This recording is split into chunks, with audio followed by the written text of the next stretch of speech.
Fenomeni Big Brother VIP nuk I shpëton as kryeministri Edi Rama, më vjen keq për ja çfarë mendoi. Kryeministri Edi Rama nuk ka lënë pa komentuar edhe fenomenin e popularitetit të spektaklit Big Brother VIP, duke e krahasuar me proceset politike në vend. Ngjarja midis Jozit dhe Gjestit që thyu çdo shikueshmëri në rrjetet sociale e më pas edhe finalja 19 prillit që po afron shumë, duket se I kanë marrë vëmendjen fushatës politike, e cila është hapur që me 11 prill. Edi Rama, kryeministri I vendit, ka shprehur keqardhje që sipas tij këtë vit më shumë ka kandidat në listat e partive politike që kanë dalë nga radhët e Big Brotherit se nga proceset e primarëve të Partisë Demokratike, teksta shkruajti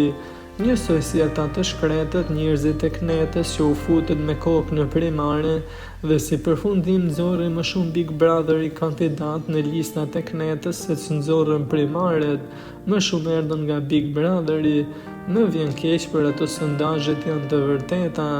u shpreh Rama teksa duke I qartë se në veçanti kunjat ishin për 2 nga personazhet e Big Brotherit që janë në listën e Partisë Demokratike, po për kë bëhet fjalë. Emri I parë për të cilën bëhet fjalë është Armando Plogjeri që konkuron në listën e hapur të Partisë Demokratike në Elbasan.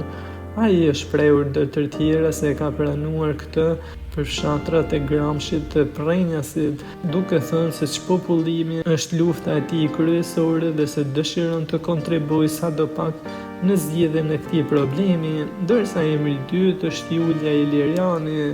E rikthyer nga SBA-ja, Julia ka thënë se ka vendosur gjithashtu që të luftojë për vendin e saj dhe dëshiron ta japë kontributin në Partinë Demokratike, pasi ka qenë gjithmonë familjarisht në krahun e djathtë. E duket se Edi Rama nuk I ka kursyer kunjat për ish banorët e Big Brotherit.